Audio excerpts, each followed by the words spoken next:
버려진 아기를 살리기 위해 평생의 계율을 어기고 젖을 물린 비군이 그 숭고한 희생이 모든 스님들에게 새로운 교훈과 감동을 선사하는 이야기입니다. 산사의 새벽은 짙은 먹물처럼 고요했다. 세상의 모든 소리가 잠들고 오직 시간만이 흐르는 듯한 정적 속에서 별빛마저 쓰러진 어둠이 묵직하게 내려앉아 있었다. 가끔 옅은 바람이 불어올 때마다 법당 처마 끝에 매달린 풍경이 댕그랑하고 맑은 소리를 냈지만 그 소리마저도 짙은 고요에 스며들어 흔적 없이 사라졌다. 그 소리는 마치 잠든 세상의 유일한 숨결처럼 법당의 기와골을 유영하며 어둠을 어루만졌다. 예불을 올리기 한 시즌 전 비군이 묘오는 언제나처럼 가장 먼저 눈을 떴다. 그녀의 몸은 마치 정교한 시계처럼 새벽의 첫 기운을 감지했다. 어둠 속에서 그녀가 몸을 일으키자 사각거리는 승복 소리가 유일한 소음이 되어 방 안을 채웠다. 그 소리는 마치 마른 잎사귀가 부서지는 소리 같기도 했고 잘 마른 한지가 스치는 소리 같기도 했다. 묘오는 익숙한 움직임으로 몸을 씻었다. 차가운 샘물에 손을 담그자 정신이 번쩍 들었다. 차갑고 청명한 새벽 공기가 폐부 깊숙이 스며들 때마다 속세에서 묻혀온 번뇌의 먼지들이 씻겨나가는 듯 했다. 그녀가 들이마시는 숨결 하나하나가 흐트러진 정신의 실타래를 가지런히 정리해 주었다. 정갈하게 몸을 가다듬은 그녀는 법당으로 향했다. 그녀의 발걸음은 소리가 없었다. 마치 그림자가 움직이듯 고요한 경내를 미끄러지듯 나아갔다. 그때였다. 법당으로 향하는 돌계단 아래 어둠보다 더 짙은 무언가가 웅크리고 있었다. 처음에는 길 잃은 산짐승인가 싶어 묘오는 걸음을 멈췄다. 칠흑 같은 어둠 속에서 그것은 마치 살아있는 어둠의 덩어리처럼 보였다. 그녀는 숨을 죽이고 그 그림자를 응시했다. 그러나 짐승의 것이라고 하기에는 너무나도 연약하고 애처로운 소리가 어둠을 뚫고 그녀의 귓가에 날아와 박혔다. 응애. 사람의 아이였다. 그것도 갓 태어난 것이 분명한 갓난아이의 울음소리였다. 그 울음은 세상의 모든 슬픔을 토해내는 듯 처절했고 날카로운 비수처럼 묘온의 심장을 후벼 팠다. 쿵. 심장이 무겁게 내려앉았다.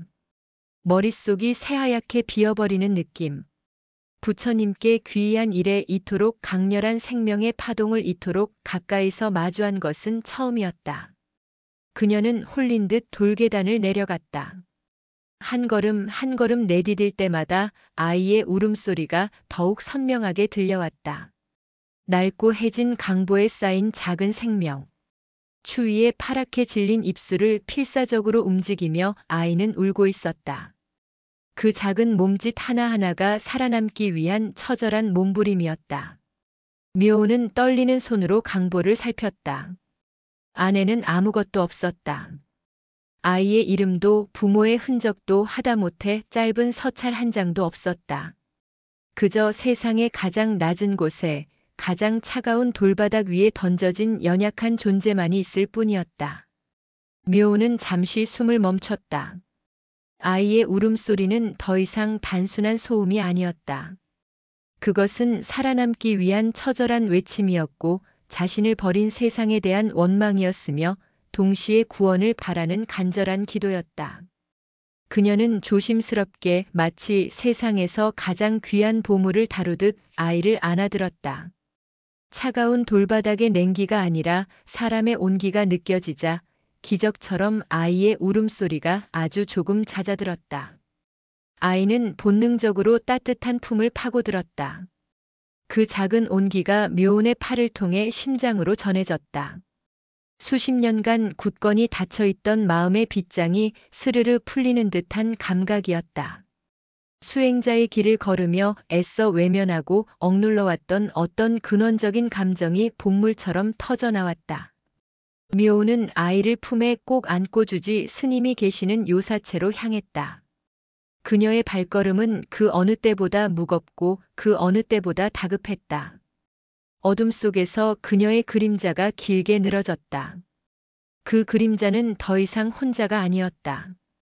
작은 생명의 그림자를 품고 있었다. 스님, 큰일 났습니다. 묘운의 다급한 목소리가 요사체의 새벽 정적을 날카롭게 갈랐다.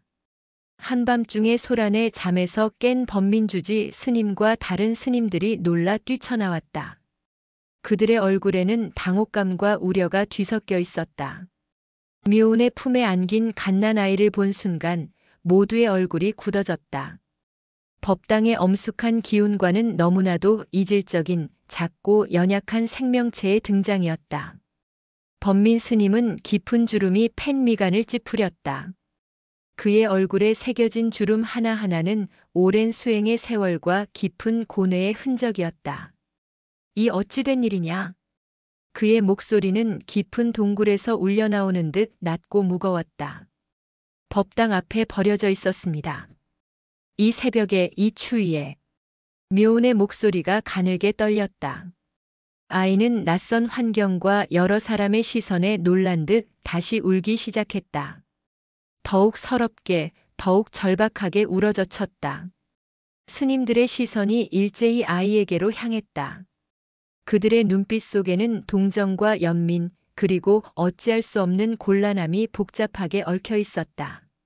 침묵 속에서 각자의 번뇌가 소용돌이쳤다.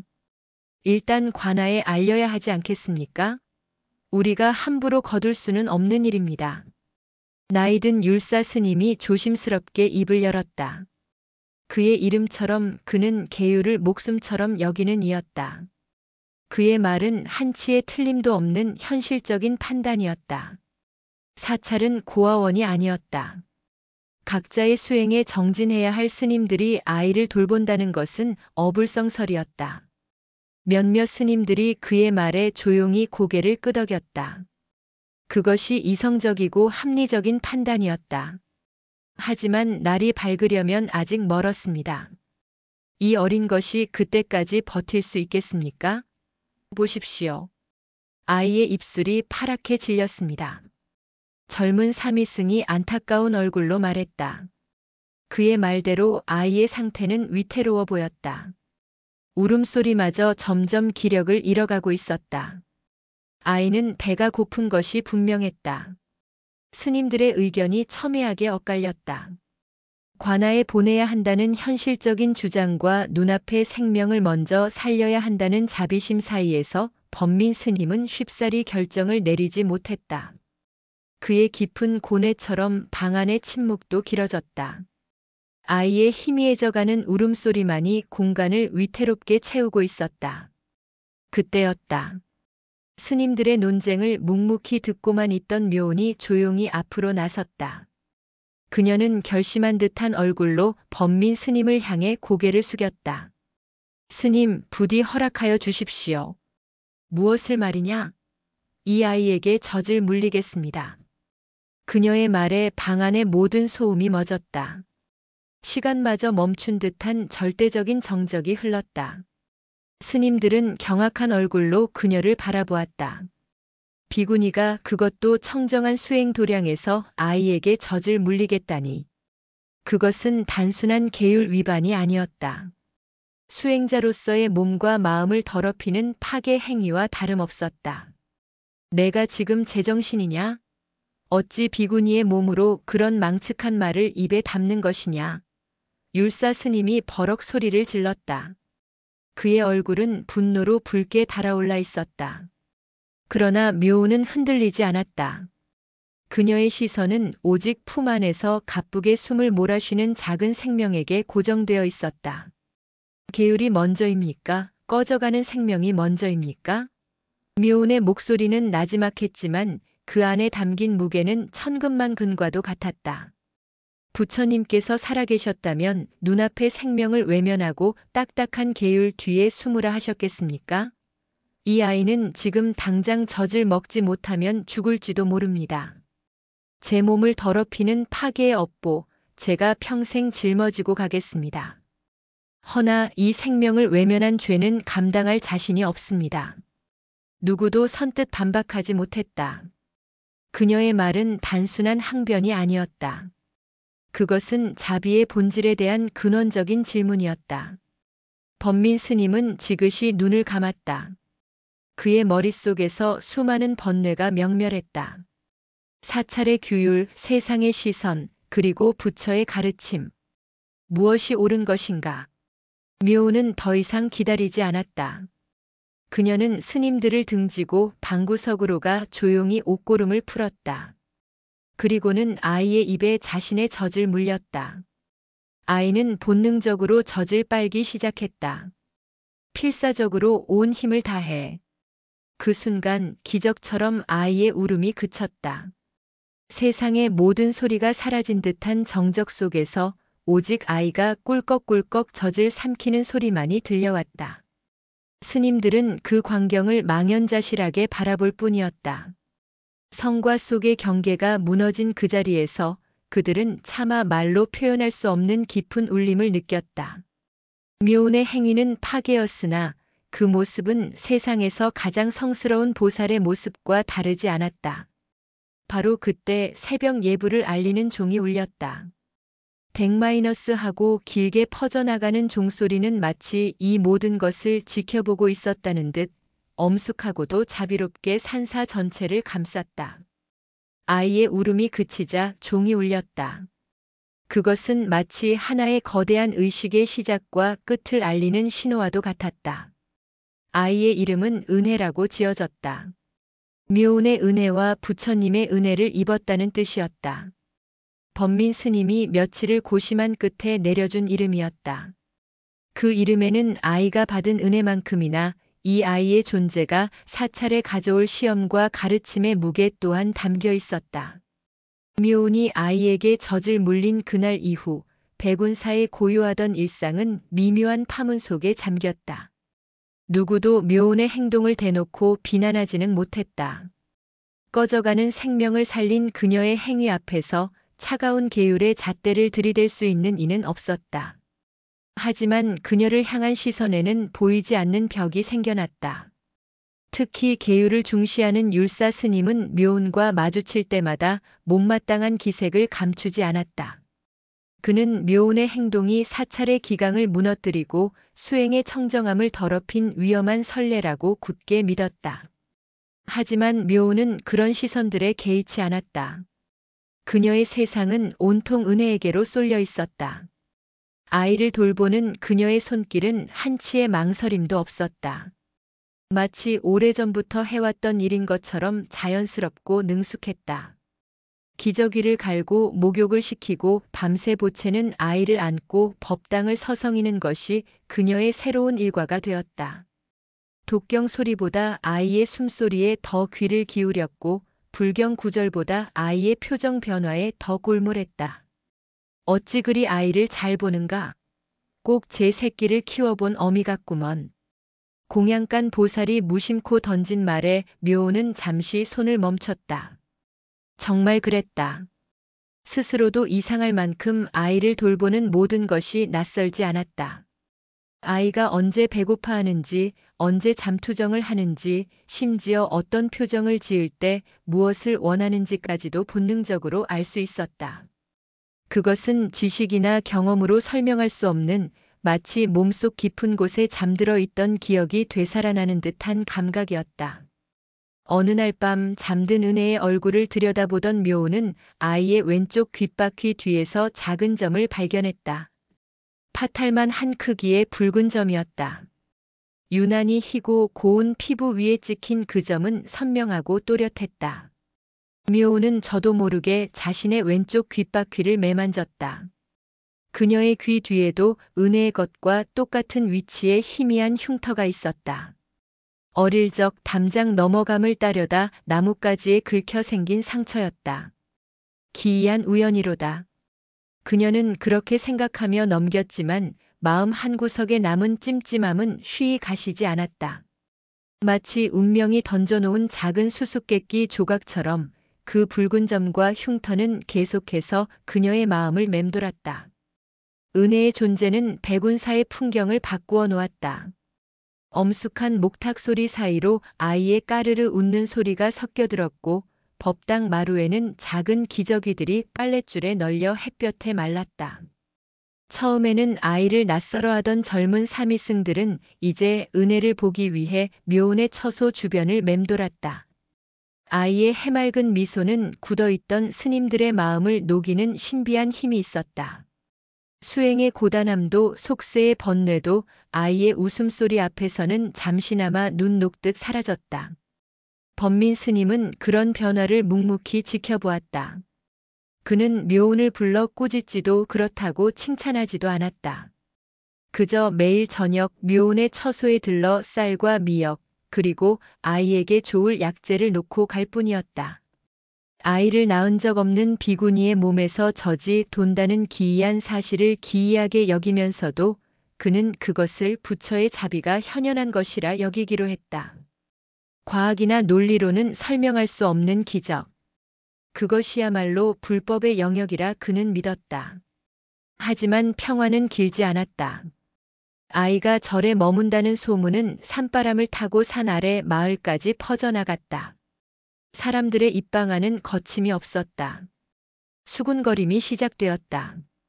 비구니가 아이를 낳았다더라. 어느 놈의 씨인지도 모르는 아이를 절에서 기른다지. 그 절 예전부터 뒤가 구리다는 소문이 있더니만 흉하고 악의적인 소문들이 꼬리에 꼬리를 물고 피어올랐다. 사찰을 찾던 신도들의 발길이 뜸해졌고 공양미를 시주하던 이들도 눈에 띄게 줄었다. 자비의 도량이 아니라 파괴와 추문의 온상으로 낙인 찍히는 것은 한순간이었다. 묘운이 아이에게 베푼 자비는 세상의 편견이라는 거대한 벽 앞에서 날카로운 비수가 되어 사찰 전체를 겨누고 있었다. 작은 파문은 어느새 거대한 폭풍이 되어 백운사를 덮쳐오고 있었다. 주지 스님, 이대로는 안 됩니다. 결국 율사 스님의 인내가 폭발했다. 그는 스님들을 모두 대웅전 마당으로 불러 모으고는 작정한 듯 목소리를 높였다. 그의 얼굴은 분노와 우려로 굳어 있었다. 저 아이 하나 때문에 사찰 전체의 명예가 실추되고 있습니다. 어서 빨리 관하로 보내든지 다른 방도를 찾아야 합니다. 그의 외침에 몇몇 스님들이 동조했다. 처음에는 은혜를 보며 미소 짓던 이들도 마을 사람들의 싸늘한 시선과 줄어드는 공양미 앞에서 현실적인 위기감을 느끼기 시작했다. 사찰의 존립이 위태로워질 수도 있는 상황이었다. 율사 스님의 말씀이 맞습니다. 신도들의 발길이 끊기면 우리 모두가 굶주리게 될 것입니다. 자비도 중요하지만 사찰의 기강과 명예를 지키는 것 또한 우리의 의무입니다. 현실적인 문제 앞에서 묘운이 보여주었던 생명에 대한 숭고한 자비심은 점차 설 자리를 잃어가고 있었다. 범민 스님은 굳은 얼굴로 스님들의 말을 듣고 있었다. 그의 침묵은 동의가 아닌 깊은 고뇌의 표현이었다. 그때 범민 스님이 천천히 입을 열었다. 그의 목소리는 조용했지만 마당에 모인 모든 스님들의 귀에 똑똑히 들릴 만큼 단호했다. 그 아이는 부처님께서 우리에게 보내신 시험일세. 눈앞의 생명을 구하는 것이 먼저인가 아니면 사찰의 평판과 재물이 먼저인가. 우리는 지금 그 시험대 위에 서 있는 것이야. 범민 스님의 대답은 단호했다. 그러나 그의 얼굴에도 수심이 가득했다. 그의 신념만으로 모든 문제를 해결할 수는 없었다. 세상의 편견은 법력으로 막을 수 있는 것이 아니었고 굶주림의 고통은 불신만으로 이겨낼 수 있는 것이 아니었다. 그날 밤 묘운은 악몽을 꾸었다. 꿈속에서 그녀는 끝없이 펼쳐진 갈대밭을 헤매고 있었다. 누군가를 애타게 부르며 달렸지만 목소리는 나오지 않았다. 저 멀리 갈대밭 끝에서 갓난아이의 울음소리가 들려왔다. 은혜의 울음소리였다. 그녀는 필사적으로 그곳을 향해 달렸다. 하지만 다가가면 다가갈수록 아이의 울음소리는 멀어졌다. 발은 늪에 빠진 듯 무거웠고 갈대는 그녀의 몸을 날카롭게 핥히었다. 마침내 울음소리가 멎은 곳에 다다랐을 때 그곳에는 낡은 강보만이 덩그러니 놓여 있었다. 아이는 없었다. 안 돼. 묘는 비명을 지르며 잠에서 깨어났다. 온몸이 식은땀으로 흠뻑 젖어 있었다. 그녀는 황급히 옆에 누운 은혜를 확인했다. 아이는 평온한 얼굴로 새근새근 잠들어 있었다. 묘는 아이를 가슴에 꼭 끌어안았다. 심장이 미친 듯이 뛰었다. 단순한 꿈이 아니었다. 아이를 잃을지도 모른다는 현실적인 공포가 그녀의 온몸을 올가매고 있었다. 스님들의 논쟁, 마을 사람들의 수군거림, 그리고 사찰의 위기. 이 모든 것이 결국은 은혜를 자신에게서 떼어놓으려는 거대한 힘처럼 느껴졌다. 이 아이를 지켜야 한다. 무슨 일이 있어도. 그녀는 이제 더 이상 한 명의 비구니가 아니었다. 한 생명을 책임진 어미였다. 그 깨달음은 그녀를 두렵게 했지만 동시에 그 무엇과도 바꿀 수 없는 강인함을 주었다. 며칠 후 절에 낯선 사내가 찾아왔다. 허름한 행색의 노인이었다. 그는 법당에서 예불을 올리지도 스님들에게 말을 걸지도 않고 그저 멀찍이 서서 경례를 둘러볼 뿐이었다. 그의 시선은 어딘지 모르게 슬프고 공허했다. 스님들은 그를 경계했지만 해를 끼칠 것 같지는 않아 내버려 두었다. 노인은 매일 같은 시간에 절을 찾아왔다. 그리고는 해가 질 때까지 말없이 서 있다가 돌아가곤 했다. 그의 기이한 행동은 며칠 동안 계속되었다. 그는 언제나 같은 자리, 묘운의 처소가 멀리 보이는 오래된 배롱나무 아래에 서 있었다. 그의 시선은 특정한 곳을 향하지 않는 듯 했지만 묘운은 그 시선이 결국 자신과 은혜에게 닿아있음을 본능적으로 느꼈다. 저 노인은 누구일까? 무슨 사연이 있어 매일같이 저곳에 서서 침묵의 시간을 보내는 것일까? 묘운의 마음속에 또 하나의 불안한 그림자가 드리워지기 시작했다. 7번째 날이 되던 날이었다. 그날따라 은혜는 유난히 칭얼거렸다. 묘운은 아이를 안고 마루에 앉아 등을 토닥여주고 있었다. 늦은 오후의 햇살이 모녀 같은 두 사람의 모습을 부드럽게 비추고 있었다. 그때 늘 멀리서 지켜보기만 하던 노인이 천천히 그들에게로 다가왔다. 묘운은 자신도 모르게 은혜를 품에 더 깊이 끌어안았다. 경계심이 날카롭게 솟아올랐다. 노인의 걸음걸이는 위태로웠고 그의 얼굴에는 수많은 세월의 고랑이 깊게 파여 있었다. 그 고랑마다 슬픔이 고여 있는 듯 했다. 아이가 참으로 곱습니다. 노인이 마침내 묘운의 앞에 멈춰 서서 나지막이 입을 열었다. 그의 목소리는 물기 어린 쇠소리 같았다.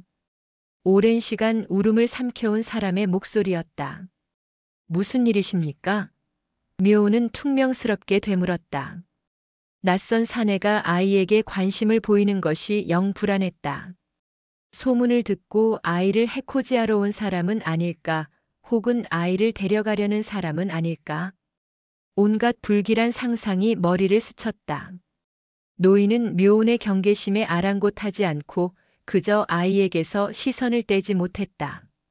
그의 눈빛은 단순한 호기심이나 동정이 아니었다. 마치 잃어버린 보물이라도 찾은 듯 애틋함과 그리움, 그리고 감당할 수 없는 슬픔이 뒤섞인 복잡한 눈빛이었다. 제가 아이를 한 번만 자세히 봐도 되겠습니까? 안 됩니다. 묘운은 단칼에 거절했다. 그러자 노인은 더 이상 다가오지 않고 그 자리에 멈춰 서서 애원하듯 말했다.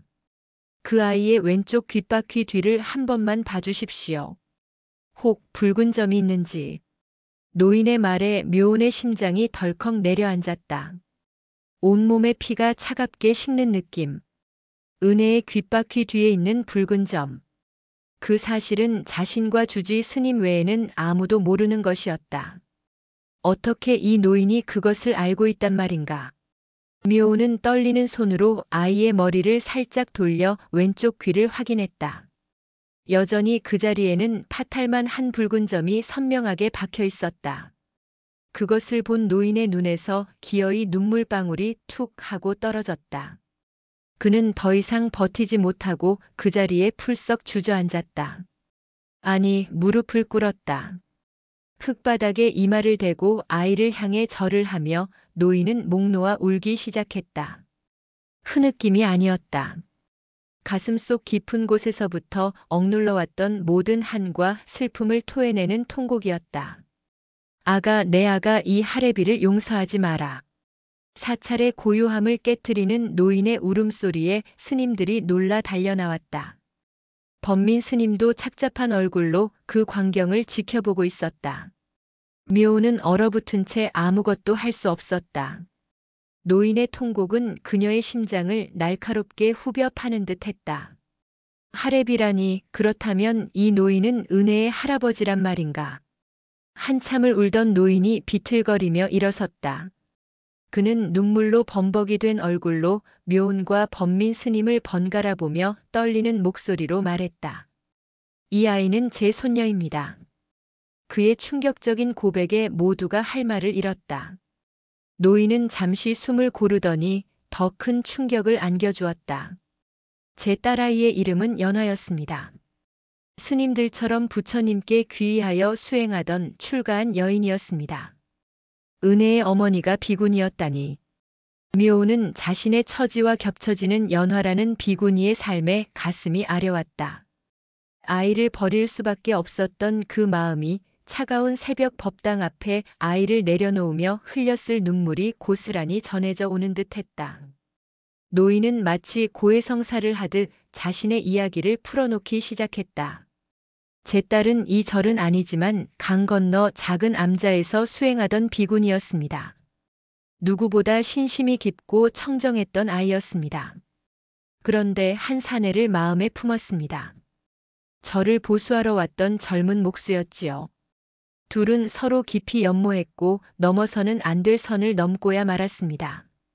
노인의 이야기는 하나의 슬픈 연극처럼 펼쳐졌다. 딸이 파괴한 사실을 알게 된 노인은 분노에 휩싸였다. 가문의 명예에 먹칠을 했다며 딸을 모질게 핍박하고 그 사내와의 만남을 결사반대했다.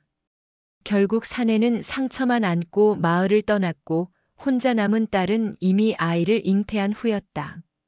저는 딸에게 아이를 지우라 강요했습니다.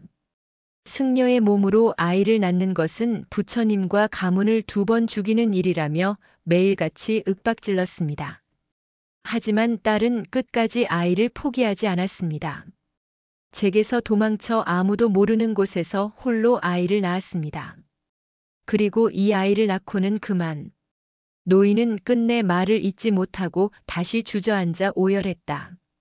그의 울음속에서 모두는 비극적인 결말을 짐작할 수 있었다. 연화라는 비구니는 아이를 낳다가 목숨을 잃은 것이었다. 세상의 편견과 아버지의 완고함 속에서 홀로 죽어간 한 젊은 여인의 슬픈 운명이 노인의 통곡 소리를 타고 산사 전체에 무겁게 내려앉았다.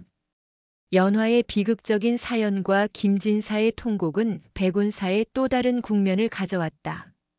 처음에는 묘운을 못마땅하게 여기던 율사 스님마저도 기구한 사연 앞에서는 잠시 입을 다물었다. 은혜는 더 이상 정체 모를 사생아가 아니었다. 비록 비극 속에서 태어났지만 스님들과 같은 길을 걷던 한 비구니가 목숨과 맞바꾼 소중한 핏줄이었다. 동정과 연민의 기운이 사찰 안에 조용히 퍼져나갔다. 하지만 사찰 밖의 세상은 달랐다. 한번 퍼지기 시작한 소문은 진실이 밝혀졌다고 해서 멈추는 것이 아니었다. 오히려 더욱 살이 붙고 뒤틀려 기괴한 형태로 부풀어 올랐다. 그 아이 어미도 비군이었다더라. 그러니 그 절 전체가 썩어 문드러진 게지. 파괴한 비구니가 낳은 죄의 씨앗을 품고 있으니 그 절에 부처님의 가호가 남아있겠는가. 험악한 말들이 날카로운 비수가 되어 백운사를 향해 날아들었다. 신도들은 물론 마을 사람들까지 절을 외면하기 시작했다. 예전에는 스님들이 마을에 내려가면 먹을 것을 챙겨주던 인심 좋은 안악들도 이제는 못 볼 것을 봤다는 듯 서둘러 자리를 피했다. 공양미를 실어 나르던 발길은 완전히 끊겼고 사찰의 재정은 서서히 바닥을 드러내기 시작했다. 어느 날 장에 다녀오던 젊은 사미승이 울상이 되어 돌아왔다. 마을 아이들이 그에게 돌멩이를 던지며 사생아 절 죽놈이다 라고 놀려댔다는 것이었다. 사미승의 찢어진 옷자락과 흑투성이가 된 얼굴은 백운사가 처한 현실을 고스란히 보여주는 상징과도 같았다. 겨울은 다가오는데 사찰의 창고는 텅 비어가고 있었다. 겨울을 나기 위한 땔감과 식량조차 부족해지기 시작했다. 스님들의 얼굴에는 불안과 초조함이 역력했다. 굶주림이라는 현실적인 공포 앞에서 인연과 자비 같은 말들은 점점 더 공허하게 들려왔다. 주지 스님, 이젠 정말 결단을 내리셔야 합니다. 결국 다시 율사 스님이 나섰다. 그의 목소리는 이전보다 더욱 절박하고 날카로웠다. 저 아이와 늙은이를 언제까지 절에 둘 수는 없습니다. 이러다간 우리 스님들 모두가 굶어 죽게 생겼습니다. 저들의 기구한 사연은 안타깝지만 그 때문에 우리 모두가 길바닥에 나앉을 수는 없는 노릇 아닙니까? 그의 주장에는 그 어느 때보다 많은 스님들이 고개를 끄덕였다. 현실적인 위기 앞에서 그들의 마음은 흔들리고 있었다. 그럼 저들을 내쫓으면 모든 것이 해결되는가? 범민 스님이 버럭 호통을 쳤다. 좀처럼 화를 내지 않는 그의 모습에 스님들은 모두 입을 다물었다.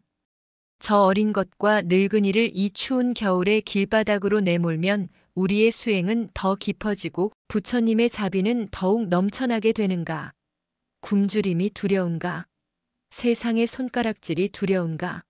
진정 두려워해야 할 것은 우리 가슴 속 자비심이 메말라가는 것이다. 저 아이는 우리에게 닥친 재앙이 아니라 우리가 진정한 수행자인지를 묻는 화두다. 범민 스님의 일갈에 모두가 고개를 숙였다. 하지만 불안과 동요의 불씨는 꺼지지 않았다. 그들의 침묵은 복종이 아니라 더 큰 위기 앞에서 어찌할 바를 모르는 무력감의 표현일 뿐이었다. 백운사는 이제 외부의 편견과 내부의 분열이라는 두 개의 칼날 위에서 위태롭게 흔들리고 있었다. 그리고 그 모든 위기의 중심에는 아무것도 모른 채 평온하게 잠들어 있는 작은 생명, 은혜가 있었다. 김진사는 절에 머물며 속죄의 시간을 보냈다. 그는 매일 새벽 가장 먼저 일어나 법당 앞을 쓸고 허드렛 일을 도맡아 하며 딸의 너클 기렸다. 그의 등은 딸을 잃고 손녀를 마주한 회한의 무게에 깊이 굽어 있었다. 손녀인 은혜를 볼 때마다 그의 얼굴에는 기쁨과 슬픔이 교차했다. 그는 감히 아이를 안아보지도 못하고 그저 멀리서 애틋한 눈으로 바라볼 뿐이었다. 자신의 더러운 손으로 아이의 순수함을 더럽힐 수 없다고 생각하는 듯 했다. 그의 존재와 연화의 사연은 절의 분위기를 다시 한번 바꾸었다. 스님들은 더 이상 은혜를 내쫓자는 말을 쉽게 꺼내지 못했다. 아이의 얼굴 위로 비극적으로 죽어간 젊은 비구니의 모습과 죄책감에 짓눌린 늙은 아버지의 그림자가 겹쳐 보였기 때문이다. 그러나 묘운의 마음은 날이 갈수록 무거워졌다. 사찰의 위기는 나아질 기미가 보이지 않았고 그녀를 향한 눈에 보이지 않는 압박감은 더욱 심해졌다. 특히 밤이 되면 그녀는 깊은 고뇌에 휩싸였다. 그날 밤도 묘운은 잠 못 이루고 있었다. 품 안에서 새근새근 잠든 은혜의 숨소리를 들으며 그녀는 또다시 꿈을 꾸었다. 이번에는 갈대밭이 아니었다. 꿈속에서 그녀는 연화가 되어 있었다. 자신의 몸이 아니었지만 모든 감각이 생생했다. 사랑하는 사내의 따뜻한 손길, 그의 품에 안겨 속삭이던 달콤한 말들, 그리고 그 행복이 산산조각 나던 순간. 아버지의 모진 매질과 저주 사랑하는 이의 뒷모습. 모든 것이 파노라마처럼 스쳐 지나갔다. 뱃속에서 자라나는 생명을 느끼며 홀로 숨어 지내던 외로움과 공포. 그리고 마침내 어두운 헛간에서 아이를 낳던 끔찍한 고통과 함께 찾아온 마지막 순간. 죽음의 그림자가 자신을 덮쳐올 때 연화는 마지막 힘을 다해 갓 태어난 아이의 귓바퀴 뒤 자신과 같은 자리에 있던 붉은 점에 입을 맞췄다. 그리고는 흐려지는 의식 속에서 간절하게 되뇌었다. 묘운 스님 십수년 전 비를 가려주셨던 그분이라면 내 아이의 눈물도 가려주시겠지. 흑. 묘운은 자신의 흐느낌 소리에 잠에서 깨어났다. 온몸은 땀으로 흠뻑 젖어 있었고 심장은 격렬하게 요동치고 있었다. 이것은 단순한 꿈이 아니었다. 연화가 남긴 강렬한 염원, 그 업의 파편이 자신에게 흘러들어온 것이었다. 피는 섞이지 않았지만 연화의 고통과 사랑, 그 모든 것이 자신의 것처럼 느껴졌다. 그녀는 자리에서 일어나 조용히 법당으로 향했다. 차가운 마룻바닥에 무릎을 꿇고 부처님을 향해 합장했다. 부처님, 이것이 당신께서 제게 내리신 운명이라면 피하지 않겠습니다. 연화의 고통도 은혜의 슬픔도 제가 모두 짊어지겠습니다. 이 아이를 통해 저는 비로소 진정한 자비의 의미를 깨닫고 있습니다. 그녀의 기도에는 더 이상 혼란이나 두려움이 없었다. 오직 흔들리지 않는 깊은 확신만이 자리하고 있었다. 은혜를 지키는 것은 이제 단순한 동정심을 넘어 연화의 마지막 유언을 받드는 것이자 자신에게 주어진 피할 수 없는 업을 받아들이는 일이 되었다. 다음 날 깊은 죄책감에 쇠약해져 가던 김진사가 범민 스님과 묘운을 찾았다. 그의 얼굴은 그늘져 있었지만 눈빛에는 어떤 결심이 서려 있었다. 스님, 제가 죽기 전에 해야 할 일이 있습니다. 그는 딸을 죽음으로 내몬 자신의 죄를 다시 한번 고백하며 연화가 사랑했던 그 목수에 대한 이야기를 털어놓았다. 그 젊은이의 이름은 강태하였습니다. 본디 한양에서 이름난 대목의 제자였으나 억울한 누명을 쓰고 쫓겨나 전국을 떠돌다 우리 마을까지 흘러들어온 자였습니다. 솜씨가 좋고 성품이 강직하여 제가 먼저 연화에게 소개시켜 주었지요. 저를 보수하는 동안 두 사람이 정이 들 줄은 꿈에도 몰랐습니다. 김진사는 괴로운 표정으로 말을 이었다. 제가 그 사실을 알고 태아에게 모진 말을 퍼부었습니다. 당장 떠나지 않으면 그를 도적 누명까지 씌워 관아에 고발하겠다고 협박했습니다. 연화를 위해서라고 생각했지만 결국 제 가문의 명예와 고집 때문에 두 젊은이를 나락으로 떨어뜨린 셈입니다. 태아는 연화가 아이를 가진 사실도 모른 채 그 길로 마을을 떠났습니다. 그는 눈물을 삼키며 말했다. 그 젊은이도 제 딸만큼이나 가여운 사람입니다. 그에게도 이 사실을 알려야 합니다. 자신의 아이가 세상에 태어났다는 것을, 그리고 연화가 마지막까지 그를 그리워했다는 것을요. 그것이 제가 제 딸과 그 젊은이에게 속죄할 수 있는 유일한 길입니다. 김진사의 고백은 새로운 과제를 던져주었다. 강태하. 은혜의 아버지를 찾아야 한다는 것. 그것이야말로 얽히고 설킨 이 비극적인 업의 고리를 푸는 시작점이 될지도 몰랐다. 김진사의 고백이 끝난 후 범민 스님의 처소에는 무거운 침묵이 흘렀다. 강태하라는 이름은 이제 단순한 이름이 아니라 이 비극의 또 다른 핵심이자 해결의 실마리였다. 범민 스님은 깊은 생각에 잠겼다. 아이에게 아버지를 찾아주는 것은 마땅히 해야 할 일이었다. 하지만 그 과정은 결코 쉽지 않을 터였다. 이미 수년이 흐른 지금 떠돌이 목수의 행방을 찾는 것은 모래사장에서 바늘을 찾는 것과 같았다. 알겠습니다. 제가 아는 인편을 통해 한양에서부터 그 목수의 행방을 수소문해 보겠습니다. 범민 스님이 마침내 결정을 내렸다. 그런데 그 순간 묘운의 마음속에서 이상한 저항감이 피어올랐다. 은혜의 아버지를 찾아야 한다는 것은 이성적으로는 당연한 일이었다. 하지만 강태하라는 이름이 그녀의 가슴에 작은 돌멩이처럼 내려앉아 미세한 파문을 일으켰다. 아이의 아버지가 나타나면 은혜를 데려가 버릴지도 모른다. 이제 겨우 자신의 아이처럼 품에 안게 된 은혜를 다시 빼앗길지도 모른다는 두려움이 엄습했다. 하지만 그 사람이 정말 아이에게 좋은 아버지가 되어줄까요? 연화를 버리고 떠난 사람이 아닙니까? 묘운은 자신도 모르게 날카로운 목소리로 반문했다.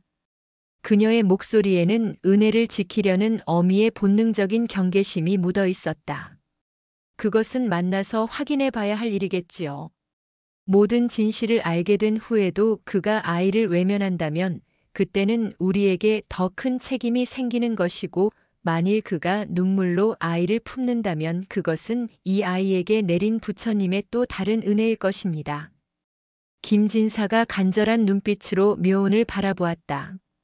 묘운은 더 이상 반대할 수 없었다. 자신의 이기적인 감정 때문에 아이가 아버지를 만날 기회를 막을 수는 없었다. 하지만 마음속의 불안은 쉬이 가라앉지 않았다. 강태하 그 이름을 되뇌자 오래된 기억의 창고 깊숙한 곳에서 무언가 희미한 그림자가 어른거리는 듯 했다. 출가하기 전 자신에게도 정혼자가 있었다. 얼굴도 한 번 보지 못했지만 아버지가 가문의 위세를 위해 짝지어준 이름만 들었던 사람. 그의 이름이 무엇이었더라. 기억이 날 듯 말 듯 안개처럼 흐릿했다. 바로 그때 김진사가 품속 깊은 곳에서 빛바랜 서찰 한 통을 꺼냈다. 곱게 접힌 한지에는 이미 여러 번의 눈물 자국이 얼룩져 있었다. 이것이 제 딸 연화가 남긴 마지막 서찰입니다. 원래는 스님께 바로 전해드렸어야 했으나 차마 제 발걸음이 떨어지지 않았습니다. 이 아이를 보고 제 딸을 죽음으로 내몬 죄책감에 며칠을 문 앞에서 서성였습니다. 그는 떨리는 손으로 서찰을 묘운에게 건넸다. 묘운은 잠시 망설이다가 조심스럽게 그것을 받아들었다. 서찰에서는 희미하게 묵향과 어쩐지 낯설지 않은 여인의 채취가 섞여 나는 듯했다. 그녀는 천천히 서찰을 펼쳤다. 가냘프지만 힘있는 필체의 글자들이 눈에 들어왔다. 묘운 스님께. 이 서찰이 스님의 손에 닿을 때쯤 저는 아마 이 세상에 없으리라 생각합니다. 생면부지에 제가 이리도 무례하고 염치 없는 부탁을 드리는 것을 부디 용서하십시오. 하지만 스님 외에는 제 가여운 아이를 맡길 이가 떠오르지 않았습니다. 저는 죄인입니다. 부처님께 몸을 바치겠다 서원하고도 연정을 끊지 못해 파괴하였고 끝내는 귀한 생명을 몸에 품었습니다. 아버지는 저를 가문의 수치라 여기셨고 제가 사랑했던 그분은 제 곁을 떠났습니다. 저는 이제 갈 곳이 없습니다.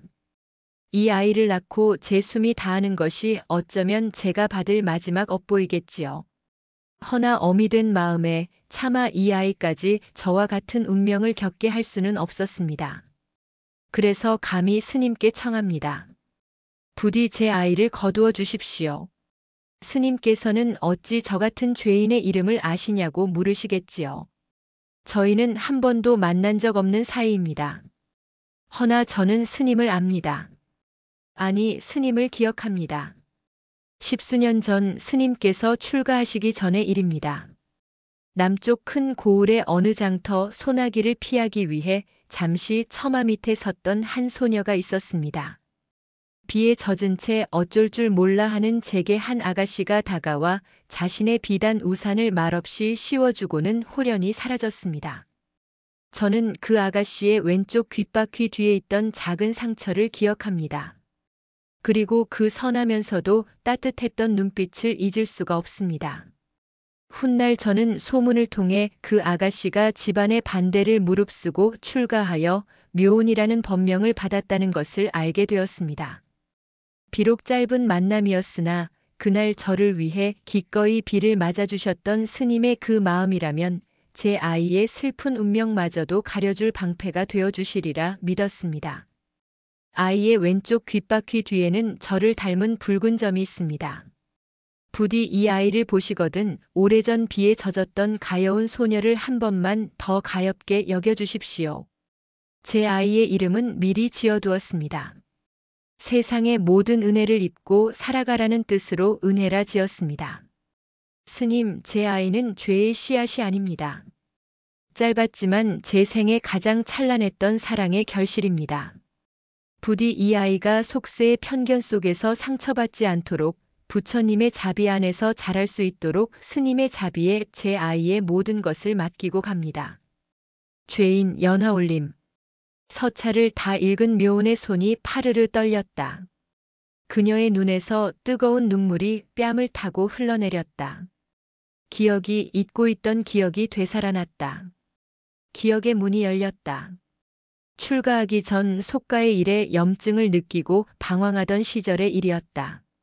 부모님이 정해준 혼처를 거부하고 다툰 뒤 무작정 집을 뛰쳐나와 장터를 헤매다 소나기를 만났었다.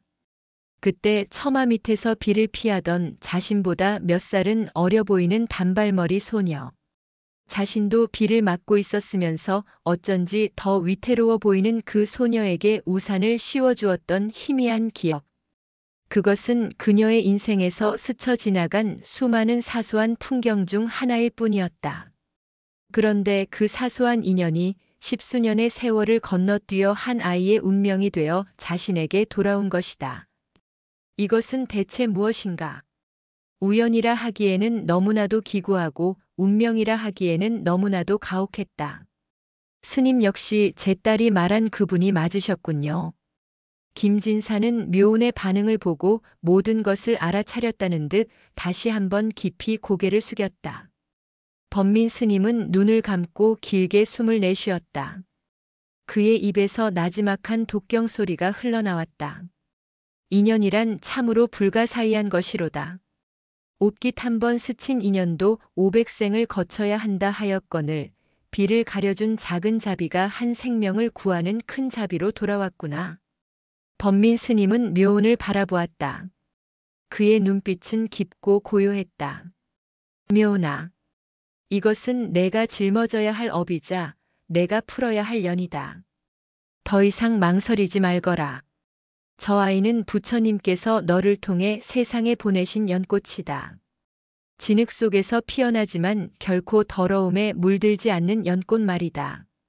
스님의 말에 묘운은 고개를 들었다. 그녀는 눈물을 닦고 품 안에서 평온하게 잠든 은혜의 얼굴을 들여다보았다. 연화가 남긴 아이. 자신이 한때 베풀었던 작은 친절이 낳은 결과. 이 아이는 더 이상 버려진 아이가 아니었다.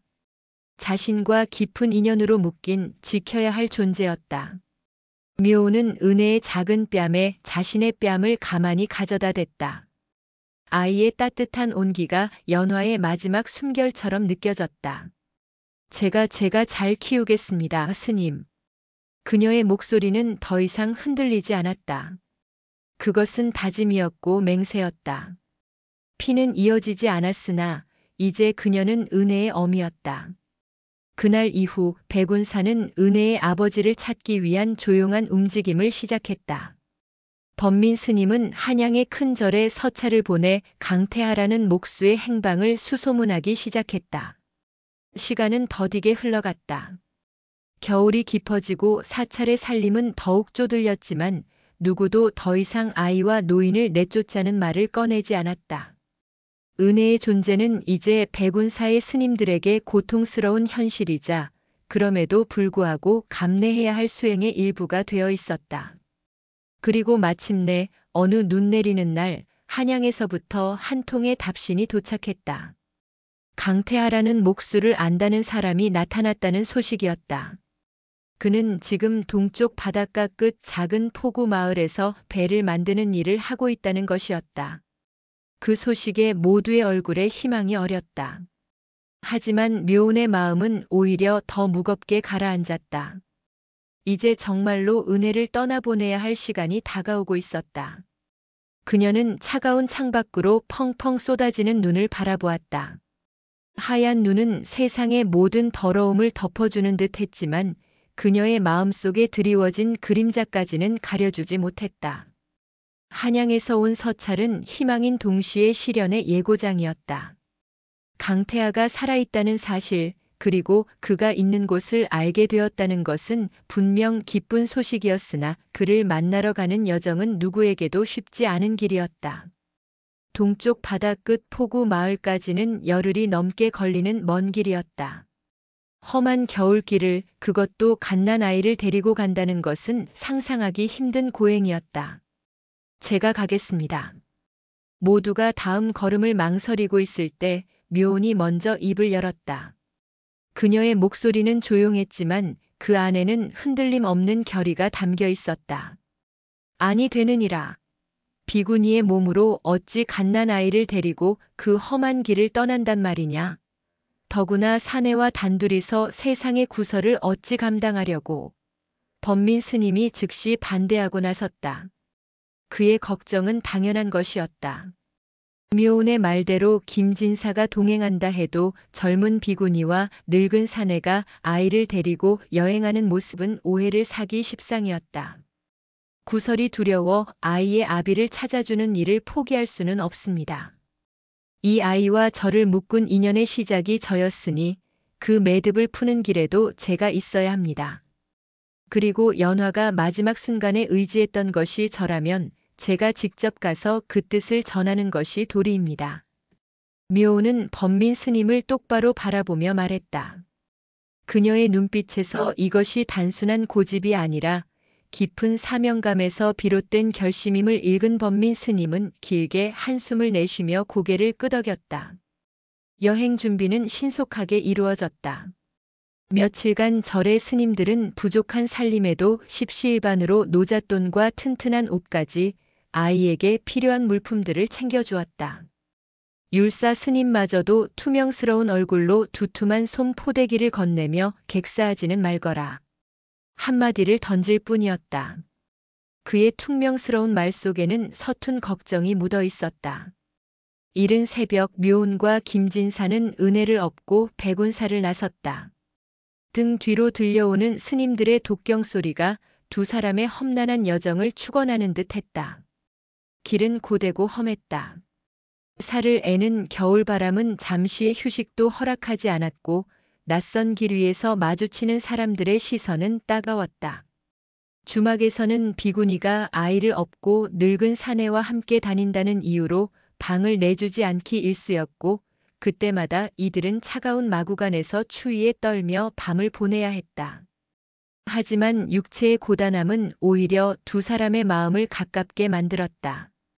묘운은 묵묵히 아이를 돌보며 힘든 내색 한 번 하지 않는 김진사의 모습에서 딸을 잃은 아버지의 깊은 슬픔과 속죄의 무게를 보았다.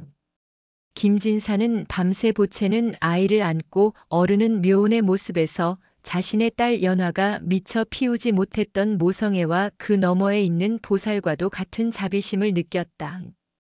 여정이 길어질수록 묘운에게 나타나는 기이한 현상은 더욱 뚜렷해졌다.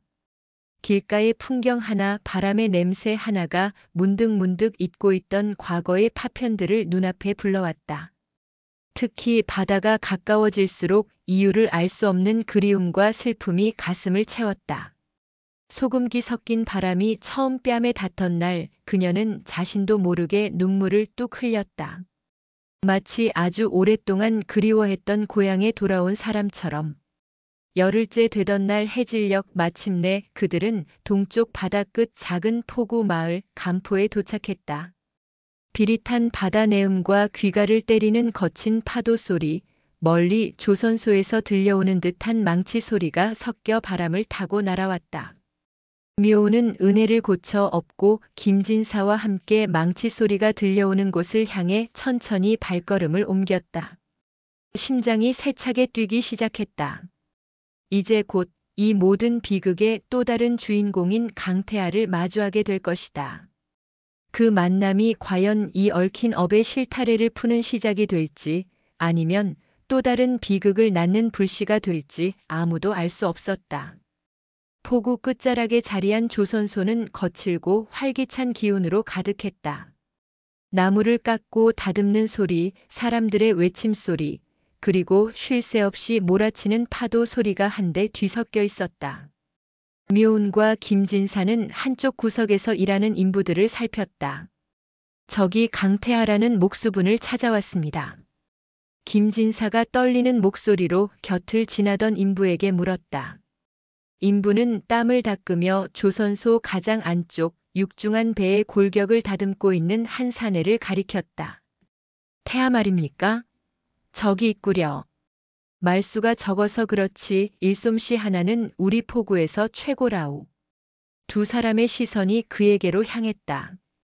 그는 다른 인부들과 떨어져 홀로 묵묵히 대패질에 몰두하고 있었다. 햇볕에 그을린 다부진 체격, 그러나 어딘지 모르게 깊은 그늘이 드리워진 옆모습.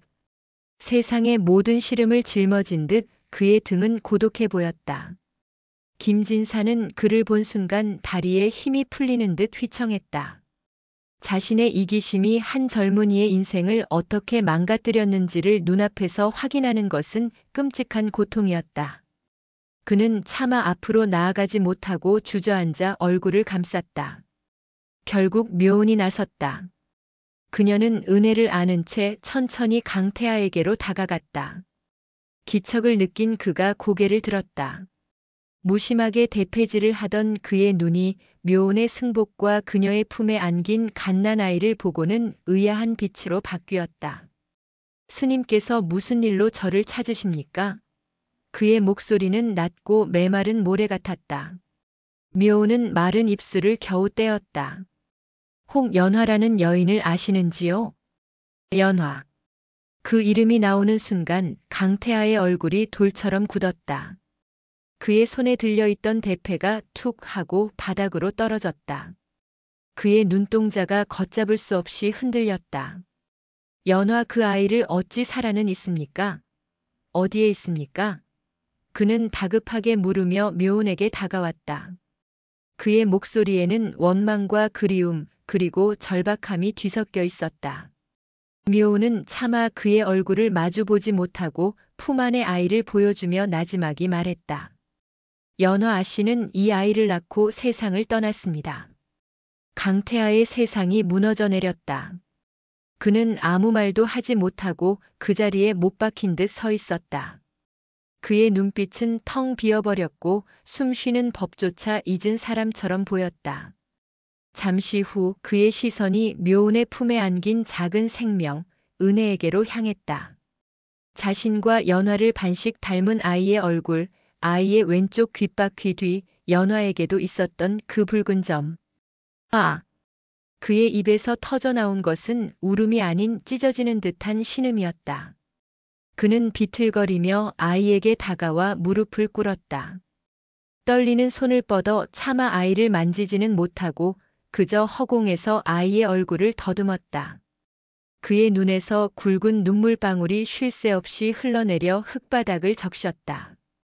연화야, 연화야, 나를 용서치 마라. 한 사내의 처절한 통곡이 조선소를 가득 메웠다. 그 모습을 지켜보는 묘운의 가슴도 미어지는 듯했다. 바로 그때였다. 눈물로 무너져 내린 강태하의 얼굴을 내려다보는 순간 묘운의 머릿속에서 오랫동안 닫혀있던 기억의 문이 섬광처럼 열렸다. 낯선 남자의 얼굴이라고만 생각했던 그의 얼굴이 아니었다. 아! 묘운은 저도 모르게 짧은 비명을 삼켰다. 안개 속에 가려져 있던 과거의 한 조각이 날카로운 파편이 되어 심장에 박혔다. 이 남자는 강태하는 그냥 목수가 아니었다.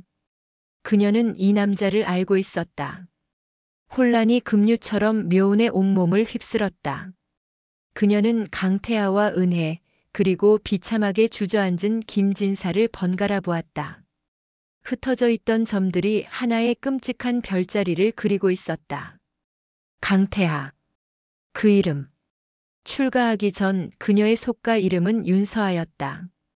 안동의 이름난 양반가, 권세 있는 아버지를 둔 규수였다. 그녀의 아버지는 가문의 세를 더욱 불리기 위해 당시 몰락했지만 명망 높은 가문의 자제와 그녀의 혼담을 추진했다. 얼굴도 본 적 없는 정혼자. 아버지는 그저 그의 이름과 가문에 대해서만 이야기해 주었을 뿐이었다. 그 정혼자의 이름이 바로 강태하였다. 기억의 홍수가 묘운의 정신을 집어삼켰다. 혼담이 오가던 중 강태하의 집안은 영모에 휘말렸다는 누명을 쓰고 하루아침에 풍비박산이 났다.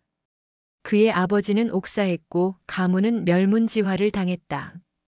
강태하만이 간신히 몸을 피했다는 소문만 무성했다. 묘운의 아버지는 안도의 한숨을 내쉬며 하늘이 도왔다고 말했고 곧 다른 유력 가문과 새로운 혼처를 알아보았다. 그때 어린 서아묘운은 아버지의 서재에서 우연히 보았다. 강태하의 집안을 영모로 고발한 상소문, 그 배후에 자신의 아버지가 깊이 연관되어 있다는 것을 암시하는 서찰들을. 강태하 집안의 몰락은 그들의 토지와 재산을 헐값에 사들이려던 자신의 아버지와 그 무리들이 꾸민 정교한 계략이었던 것이다. 그날의 충격과 환멸이 그녀를 출가의 길로 이끌었다. 부와 명예라는 것이 얼마나 허망하고 잔인한 것인지, 존경했던 아버지가 얼마나 추악한 탐욕에 물들어 있는지를 깨달은 소녀는 속세의 모든 연을 끊어버리기로 결심했다. 그것은 도피였다. 가문의 죄업으로부터, 더러운 현실로부터의 도망이었다. 이제야 모든 것이 이해되었다. 왜 연화가 그 많고 많은 절 중에 백운사로, 그 많고 많은 스님 중에 자신에게 아이를 맡겼는지, 왜 자신이 이 아이에게 이토록 강렬한 책임감과 연민을 느꼈는지. 이것은 단순한 인연이 아니었다. 거대한 업의 사슬이었다. 자신의 아버지가 한 가문을 파멸시켰고 그 가문의 아들인 강태하는 모든 것을 잃고 떠돌다 연화를 만났다. 연화는 그를 사랑하여 아이를 가졌으나 결국 비극적인 죽음을 맞이했다. 그리고 그 아이가 돌고 돌아 모든 비극의 씨앗을 뿌린 가문의 딸 바로 자신에게 온 것이다. 십수년 전 자신이 연화에게 씌워준 우산은 가해자의 딸이 피해자에게 베푼 동정이었다. 그것은 자비가 아니라 자신도 모르는 사이에 행한 위선이었고 빚을 갚으라는 하늘의 명령이었다. 하! 묘운의 입에서 웃음 같은, 울음 같은 소리가 터져 나왔다. 피는 이어지지 않아도 업은 이어진다.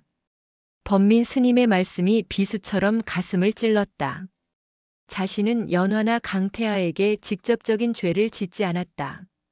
하지만 그들의 고통은 자신의 안락한 삶을 지탱해 온 걸음이었고 그들의 불행은 자신의 가문이 쌓아 올린 탐욕의 탑이었다. 자신은 그 죄업의 가장 큰 수혜자였다. 은혜. 이 아이는 연화와 강태하의 사랑의 결실인 동시에 자신과 자신의 가문이 갚아야 할 거대한 빚이었다. 그녀는 비틀거리는 강태하에게 다가갔다. 그리고는 그의 앞에 깊이, 아주 깊이 무릎을 꿇었다.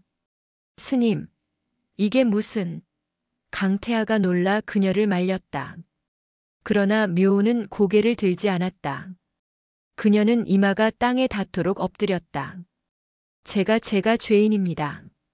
그게 무슨 말씀이십니까, 스님? 스님은 제 아이와 연화의 은인입니다. 아닙니다. 모든 것이 저의 집안이 지은 죄업에서 시작되었습니다. 제가 당신과 당신의 가족에게 진 빚을 이제야 갚으려 합니다.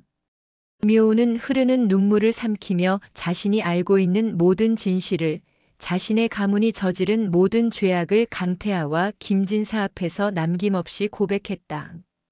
그것은 참회였고 고해성사였다.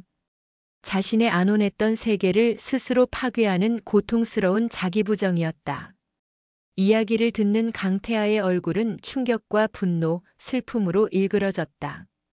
김진사는 망연자실한 표정으로 허공을 응시했다.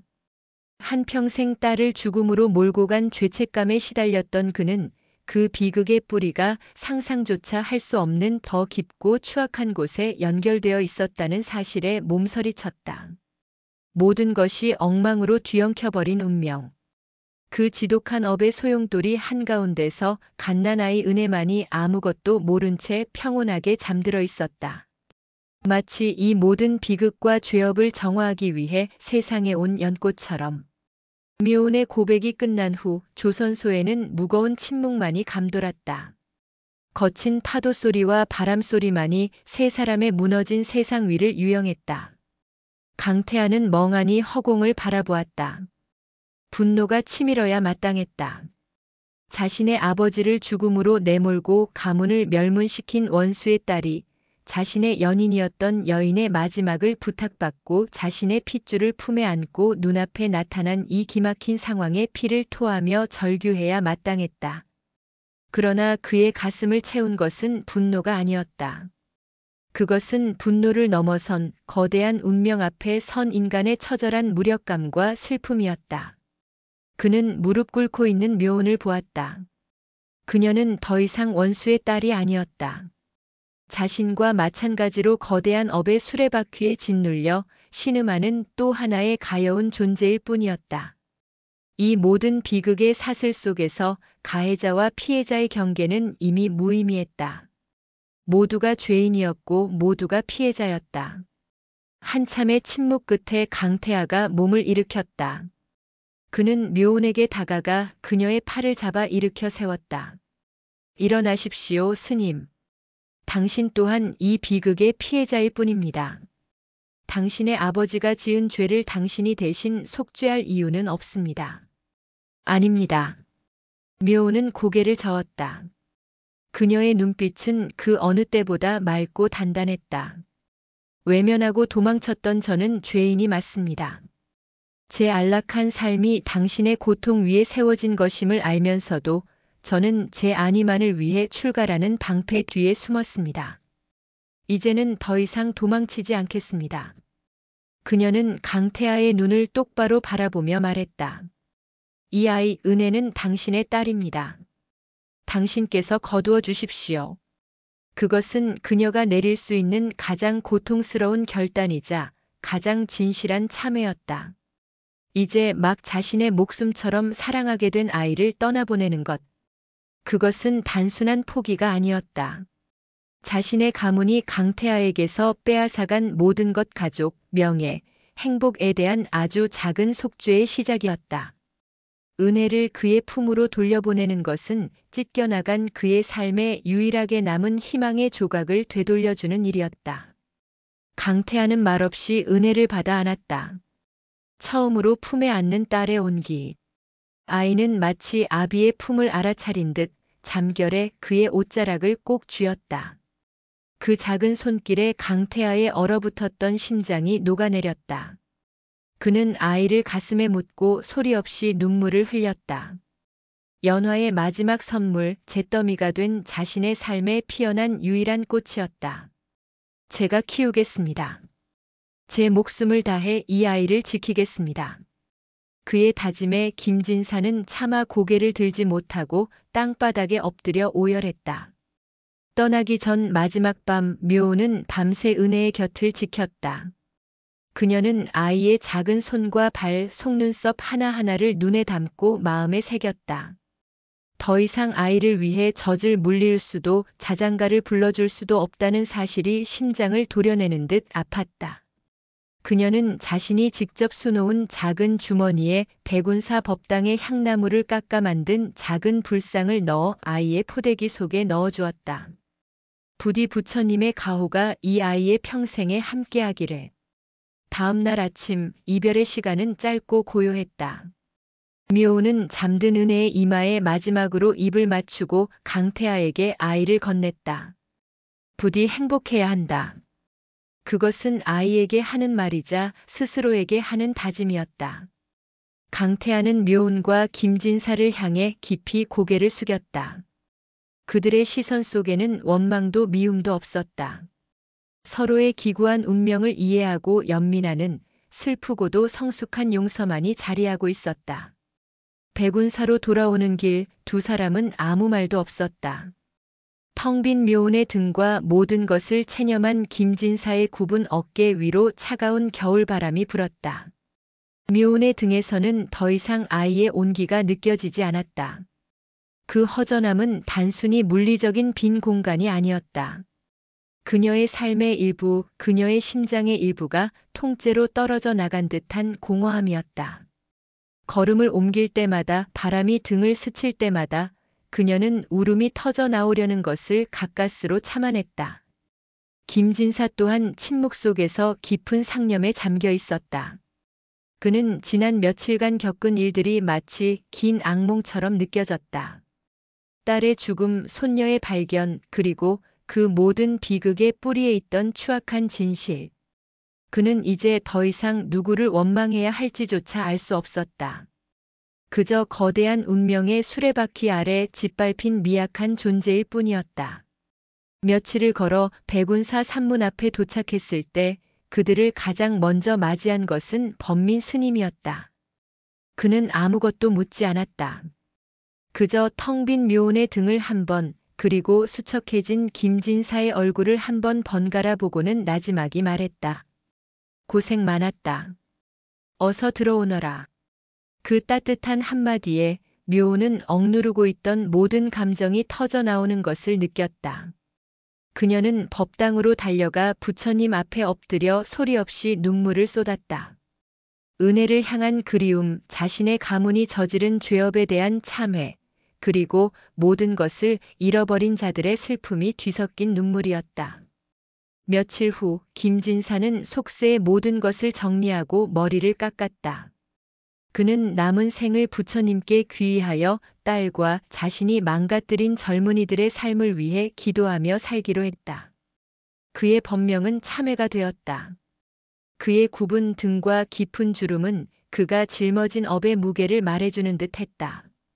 시간이 흘러 다시 봄이 찾아왔다.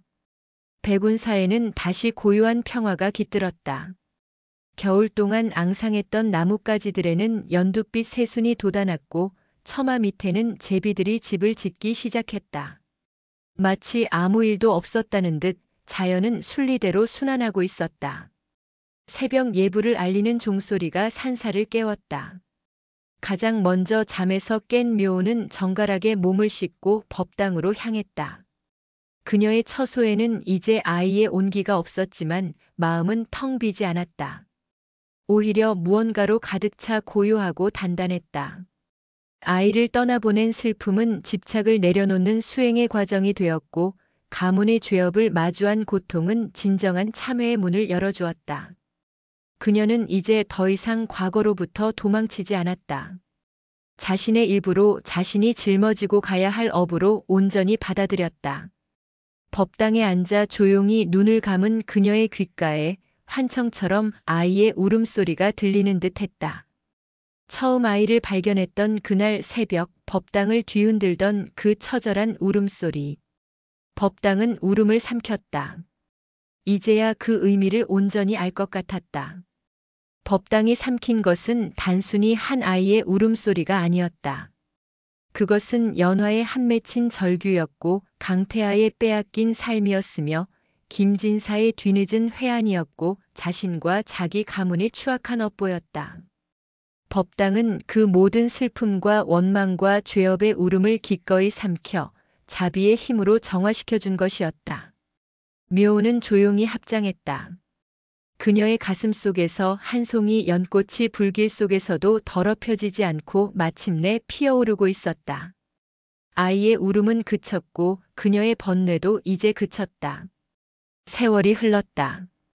계절이 몇 번이고 옷을 갈아입는 동안 백운사에도 많은 변화가 있었다. 참회 스님 김진사은 누구보다 먼저 일어나 법당을 쓸고 누구보다 늦게까지 남아 불경을 외웠다. 그의 깊게 팬 주름은 여전했지만 그늘져 있던 얼굴에는 어느덧 평온함이 깃들어 있었다. 그는 더 이상 과거의 죄책감에 짓눌려 있지 않았다. 매일의 수행을 통해 그는 딸의 넋을 위로하고 멀리 있을 손녀의 행복을 빌었다. 그것이 그가 찾은 속죄의 방식이었다. 묘호는 이제 백운사의 모든 스님들에게 깊은 존경을 받는 존재가 되었다. 그녀는 더 이상 말을 많이 하지 않았지만 그녀의 고요한 눈빛과 침묵은 그 어떤 가르침보다 깊은 울림을 주었다. 그녀가 겪어낸 고통의 무게와 그것을 이겨낸 자비의 힘을 스님들은 그녀의 존재 자체에서 느끼고 있었다. 어느 맑은 가을날 백운사 산문으로 한 가족이 들어섰다. 다부진 체격의 사내와 그의 손을 잡은 훌쩍 자란 여자아이, 그리고 그들 곁을 지키는 단아한 여인이었다. 강태하와 은혜, 그리고 그의 새 아내였다. 그는 몇 해 전 자신의 상처를 이해해주고 보듬어준 마음씨 고운 여인을 만나 새로운 가정을 꾸렸다. 그들은 곧장 법당으로 향하지 않고 묘원의 처소로 먼저 향했다. 툇마루에 앉아 조용히 경전을 읽던 묘호는 그들을 보고 희미하게 미소 지었다. 은혜야. 묘혼의 부름에 아이는 잠시 낯을 가리는 듯 하더니 이내 환하게 웃으며 그녀에게 달려와 안겼다. 아이의 몸에서는 따스한 햇볕 냄새가 났다. 묘는 아이를 가만히 끌어안았다. 가슴속 깊은 곳에서부터 차오르는 충만감에 그녀의 눈시울이 뜨거워졌다. 강태하는 묘 앞에 깊이 고개를 숙였다. 그의 얼굴에서는 더 이상 과거의 그늘을 찾아볼 수 없었다. 스님 덕분입니다. 스님께서 저희 가족을 다시 살리셨습니다. 그들은 한참 동안 마주 앉아 차를 마시며 그간의 이야기를 나누었다. 은혜는 아버지에게 목수일을 배우며 씩씩하고 밝게 자라고 있었고, 강태하는 과거의 원한을 모두 털어버리고 현재의 행복을 소중히 가꾸며 살아가고 있었다. 그들이 돌아간 후 묘는 법당 앞 연못가에 섰다. 연못에는 진흙 속에서 솟아오른 연꽃 한 송이가 청아하게 피어 있었다. 그녀는 그 연꽃을 보며 깨달았다. 업의 사슬은 끊어내는 것이 아니라 끌어안고 정화시키는 것임을. 고통과 비극이라는 진흙 속에서 용서와 자비라는 꽃을 피워내는 것이 바로 부처의 가르침임을. 자신의 아버지가 뿌린 죄의 씨앗. 그로 인해 시작된 비극의 소용돌이. 그러나 그 끝에는 원망과 복수가 아닌 새로운 희망과 구원이 있었다. 묘운이 베푼 작은 친절이 연화에게 희망의 씨앗이 되었고, 연화가 목숨과 맞바꾼 사랑은 은혜라는 결실을 낳았다. 그리고 묘운의 참회와 용서는 강태하에게 새로운 삶을 선물했다. 돌고 도는 인연의 수레바퀴는 결국 자비라는 이름 아래 모든 것을 제자리로 돌려놓았다. 맑고 청아한 풍경 소리가 모든 속박에서 벗어난 그녀의 마음처럼 바람에 실려 멀리 퍼져나갔다. 묘운의 얼굴에 잔잔한 미소가 피어올랐다. 그것은 모든 번뇌를 넘어선 자의 평화로운 미소였다. 비극의 밤은 가고 자비의 아침이 밝아오고 있었다.